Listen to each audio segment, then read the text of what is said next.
Yeah, well, in a minority where I started following the team when they were the Bobcats and after the Adam Morrison draft. So when the Bobcats left, I was a little bit sad because I'd only ever known the Bobcats. I didn't follow the Hornets in the 90s, in the 80s. Back in the day, I was too young. I wasn't born actually for some of that. Um, I'm definitely in a minority. Look, the North America and Charlotte in general definitely loved the Hornets brand.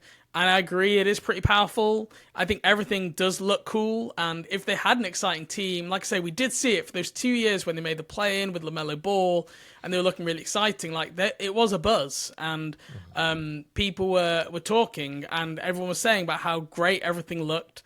But ultimately, like, none of that matters if on the court your team is a joke. And in the eyes of most NBA fans, they have been. It's a little bit like the Bulls. You follow the Bulls, right? That Yeah. Bulls brand is so powerful and strong. It's recognized all over the world. And even in this country, I see loads of Bulls gear because of Michael Jordan.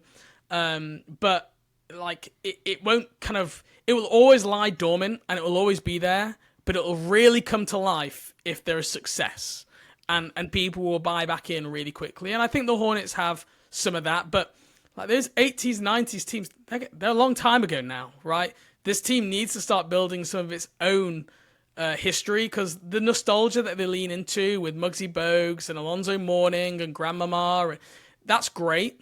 But the people that that's relevant to is just going down and down and down every year.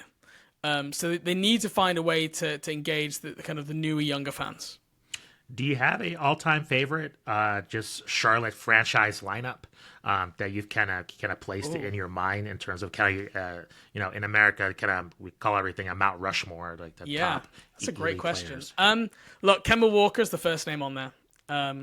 Not just for his play on the court, but you speak to anyone around that franchise, in that fan base, one of the best human beings to play for the franchise. And like, I'm someone that I care about, like the human behind the basketball player. So that's a big one for me. I'd probably go Gerald Wallace next. Crash from the Bobcats. Have to have one Bobcat on there at least. First All Star as a Bobcat, was in the dunk contest, and like was just like a really interesting two-way player. He was a lot of fun to watch. Where do I go next? That's a great question. I'm going to throw Del Curry on Okay. because even though he was kind of only a role player in Charlotte, he's just been connected with the franchise for so long. He's the play-by-play, he's the color commentator, sorry, for the broadcast team. He played there for 16 seasons, I think it was. He leads the franchise in a bunch of categories, although Kemba's taken some of those. So I think he has to make it. For most people, they would probably have, Muggsy Bogues or some other older Hornets on. I'm gonna stay away from that, I think. You know what? A guy I always found really interesting, and this people are gonna laugh. Bismack Biyombo, Okay. who was drafted by the then Bobcats. Just like, again, incredible human being. Like, if there was someone I could invite to dinner just to speak to all night, done loads of work developing, his home nation of the Congo, speaks like 5, 6 languages. I think he's vice president of the Players Association as well, and just like has an infectious personality and just super interesting guy. And then the last one, that's a really good question. Who's my fifth guy here? I'm struggling. I'll go with Adam Morrison. I'll go another Okay. Bobcat.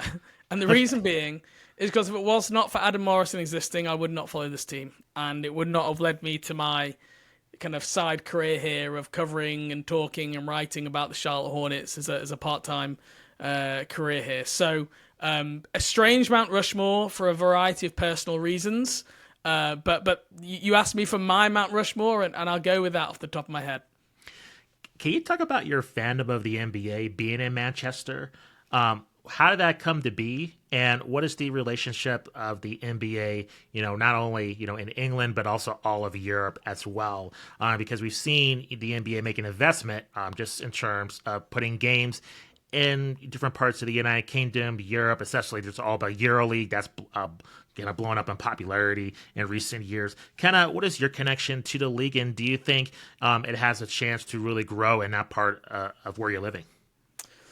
Well, my connection came because I started playing basketball at school, and I wanted a basketball jersey. And my grandma lives in Montgomery, Alabama. And I visited her every summer. And I went to visit her, and I wanted to buy a basketball jersey.